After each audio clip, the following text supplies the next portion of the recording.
সুপ্রিয় শিক্ষার্থী, আসসালামু আলাইকুম। আরিফস একাডেমির পক্ষ থেকে তোমাদেরকে জানাই শুভেচ্ছা। আশা করি তোমরা ভালো আছো এবং সুস্থ আছো। আজকে আমি তোমাদের গণিত বইয়ের প্রথম অধ্যায়ের অনুশীলনীর প্রশ্ন সমাধান করব। তো আজকে আমরা 1.6, ঠিক আছে, 2 অনুশীলনী 2 এর প্রশ্ন সমাধান করব। ঠিক আছে, 1, 2 এবং 3 নাম্বার প্রশ্নের সমাধান করব।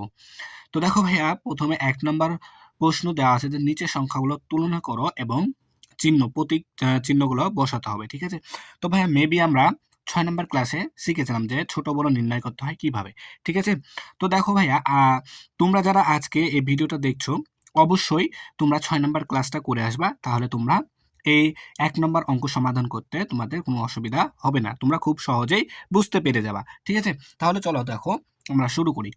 তো আমরা ছোট বড় নির্ণয় করার জন্য 3টি রুলস শিখেছিলাম। ঠিক আছে, তো দেখো 1 নাম্বারটা প্রথমে করব। দেখো, তো আমরা 3টা রুলস শিখেছিলাম। ঠিক আছে, 6 নাম্বার ক্লাসে। তো 3টা রুলসের ভিতরে 1 নম্বর রুলস ছিল যে অঙ্ক সংখ্যাগুলো আমাদেরকে প্রথমে গুণে নিতে হবে, যে অঙ্ক সংখ্যা সমান আছে নাকি কোনোটাই বেশি আছে কিনা সেটা দেখে নিতে হবে, তাই না? তো দেখো, বাম পাশে আমাদের সংখ্যা আছে 1টা 2টা 3টা 4টা, ডান পাশেও আছে 1টা 2টা 3টা 4টা। তাহলে দেখো ভাইয়া, দুই পাশে কিন্তু আমাদের অঙ্ক সংখ্যা সমান। এরপরে তাহলে প্রথম সূত্র আমাদের খাটবে না। এরপরে আমাদের দ্বিতীয় রুলসটা অনুসরণ করতে হবে। তো দ্বিতীয় রুলসে ছিল যদি যদি বাম পাশের এবং ডান পাশের অঙ্ক সংখ্যা সমান হয় তাহলে তাদের স্থানের মানগুলো মিলাতে হবে, ঠিক না? তো দেখো আমরা এবার স্থানের মানগুলো মিলাবো। ঠিক আছে, তো দেখো ভাইয়া, এখানে 8 আছে, এখানেও 8 আছে, তাহলে হবে না। এর পরের সংখ্যা দেখতে হবে। তাহলে দেখো, এখানে 4 আছে, এখানে 5 আছে। তো দেখো ভাইয়া, এখানে 4 কিন্তু ছোট, তাহলে 5-এর থেকে 4 কিন্তু ছোট, তাই না? তাহলে এখানে 5 বড়, তাই চিহ্নটি আমাদের এদিকে হবে, অর্থাৎ এই সংখ্যাটি আমাদের বড় হবে। ঠিক আছে, আশা করি বুঝতে পেরেছো। এরপরে 2 নাম্বার দেখো, 2 নাম্বার প্রথম রুলসটা মিলাবো, দেখি যে মিলে কিনা। তো দেখো, এপারে 5টা সংখ্যা আছে, এপারেও 5টা সংখ্যা আছে, তাহলে প্রথম রুলস খাটবে না। এরপরে দ্বিতীয় রুলসটা মিলাই যে স্থানের মানগুলো মিলাতে হবে। তাহলে স্থানের মানগুলো মিলাই, দেখো এখানে 1 আছে, এখানেও 1 আছে, এখানে 1 আছে, এখানেও 1 আছে, এখানে 1 আছে কিন্তু এখানে 0 আছে, তাহলে 0 থেকে কিন্তু 1 বড়। এজন্য এই সংখ্যাটি আমাদের বাম পাশের এই সংখ্যাটি আমাদের বড় হবে, তাই না? তাহলে চিহ্ন হবে আমাদের এদিকে।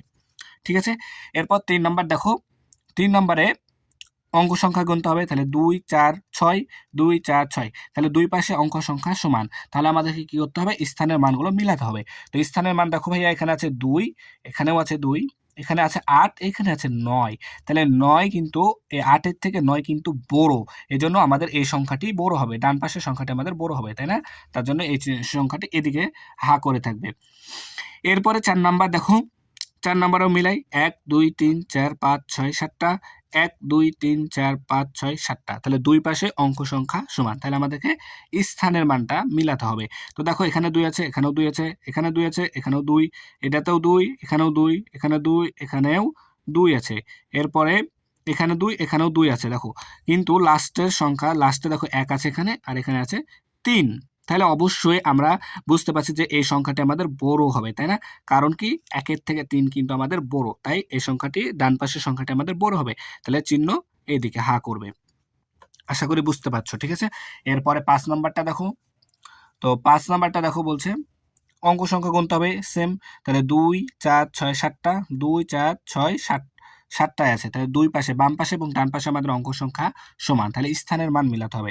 তো দেখো, এখানে 1 আছে, এখানেও 1 আছে, এখানে 0 আছে, এখানেও 0 আছে, এখানে 1 আছে, এখানেও 1, এখানে 1 আছে, এখানেও 1 আছে, তারপরে 0 দুইটা 0, এখানেও দুইটা 0 আছে, তারপর লাস্টে 1 আছে, এখানে লাস্টে 1 আছে। তাহলে দেখো ভাইয়া, এখানে প্রত্যেকটি স্থানের মান কিন্তু সমান। তাহলে প্রত্যেকটি স্থানের মান সমান হলে অঙ্ক মানে দুই পাশের সংখ্যাটি কি পরস্পর সমান হবে। তাহলে আমাদেরকে এখানে সমান চিহ্ন দিতে হবে, তাই না? এখানে আমাদেরকে কি সমান চিহ্ন দিতে হবে, অর্থাৎ ডান পাশের ডান পাশের সংখ্যা এবং বাম পাশের সংখ্যা কি পরস্পর সমান। এরপরে 5 নাম্বার দেখো, 5 নম্বরের অঙ্ক সংখ্যা গুনি, 2 4 6, আর একটা আছে 7টা, আর ডান পাশে আছে 2 4 6টা। তো দেখো ভাইয়া, এখানে বাম পাশে আছে 7টা আর ডান পাশে আছে 6টা। তাহলে যে পাশে অঙ্ক সংখ্যা বেশি সে পাশের সংখ্যাটি কি বড় হবে। তাহলে দেখো ভাইয়া, এই পারে 7টা আছে, এপারে 6টা, তাহলে 7 বড়। তাহলে এদিকে আমাদের হবে, তাহলে এই সংখ্যাটি কি আমাদের বড় হবে। তার কারণ কি, এই ডান পাশে অর্থাৎ বাম পাশে আমাদের কি অঙ্ক সংখ্যা বেশি। তাহলে ১ নাম্বার প্রশ্ন সমাধান করা হয়ে গেল। আশা করি তোমরা বুঝতে পেরেছো। এর থেকেও তোমরা যদি ভালো করে বুঝতে চাও তাহলে আমার ৬ নাম্বার ৬ নাম্বার ক্লাসটা দেখে আসবা। ঠিক আছে? তো এরপর আমরা এখন ২ নাম্বার প্রশ্ন সমাধান করব। তাহলে দেখো এবার আমরা ২ নাম্বার প্রশ্নের সমাধান করব।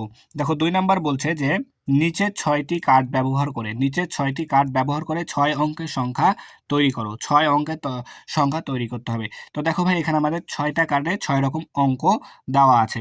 তো এই রিলেটেড অঙ্ক আমরা শিখেছিলাম ৭ নাম্বার লেকচারে। ঠিক আছে? তো তোমরা যদি ভালো করে বুঝতে চাও তাহলে ৭ নাম্বার লেকচারটা দেখে আসো। ঠিক আছে? তো দেখো আমরা সমাধান করব। তো তোমরা তারপরে যদি তোমরা ৭ নাম্বার লেকচারটা যদি নাও করো, তোমরা যদি এখন মনোযোগ দাও তাহলে এই ২ নাম্বার অঙ্কটা সমাধান করতে পারবা। ঠিক আছে? তো দেখো চলো শুরু করি। তো দেখো ১ নাম্বার বলেছে বৃহত্তম সংখ্যাটি তৈরি করো। বৃহত্তম সংখ্যাটি তৈরি করো। তাহলে ভাইয়া বৃহত্তম মানে কি? বৃহত্তম মানে বড় সংখ্যাটি তৈরি করতে হবে। এই যে এই সংখ্যাগুলো ব্যবহার করে আমাদেরকে বৃহত্তম সংখ্যাটি তৈরি করতে হবে। ঠিক আছে? তো দেখো বৃহত্তম সংখ্যাটি আমরা কিভাবে তৈরি করতে পারি?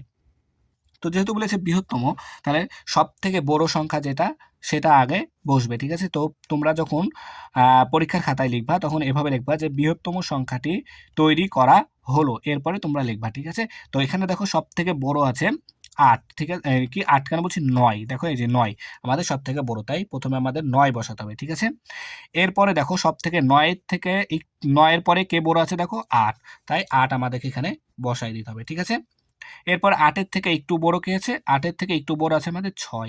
তাহলে এই ৬ টা আমাদেরকে এখন এখানে বসায় নিতে হবে। এরপরে ৬ এর থেকে একটু বড় কে দেখো? ৬ এর থেকে একটু বড় আছে আমাদের ৪। তাই আমরা এখানে ৪ টা বসায় নিলাম। এরপরে ৪ এর থেকে একটু বড় আছে ২। তাই এখানে আমরা ২ বসায় নিলাম। এবার ২ এর পরে আর কি একটা সংখ্যা বাকি আছে সেটা ০। তাই আমরা এখানে ০ টা বসায় নিব। ঠিক আছে? তো আমাদের বৃহত্তম সংখ্যাটি তৈরি করা হয়ে গেল। ঠিক আছে? চলো এবার ২ নাম্বার সমাধান করি। তো ২ নাম্বার সমাধান করার আগে তোমাদেরকে আমি একটি কথা বলি ভাইয়া দেখো, আমি তোমাদের জন্য অনেক কষ্ট করে ভিডিওগুলো বানাই। তো তোমরা যদি উপকৃত হও আমার এই ভিডিওগুলো থেকে, অবশ্যই তোমরা আমার চ্যানেলটাকে সাবস্ক্রাইব করবা। ঠিক আছে? দেখো ভাইয়া একটা সাবস্ক্রাইব করতে তো আর বেশি কিছু আহামরি কিছু লাগে না। ঠিক আছে না? তো তোমাদের জন্য তো আমি কষ্ট করছি, তাই না? তো তোমরা একটু সাবস্ক্রাইব করে দিবা আমার চ্যানেলটা। ঠিক আছে? তাহলে আমিও একটু অনুপ্রাণিত হব। ঠিক আছে?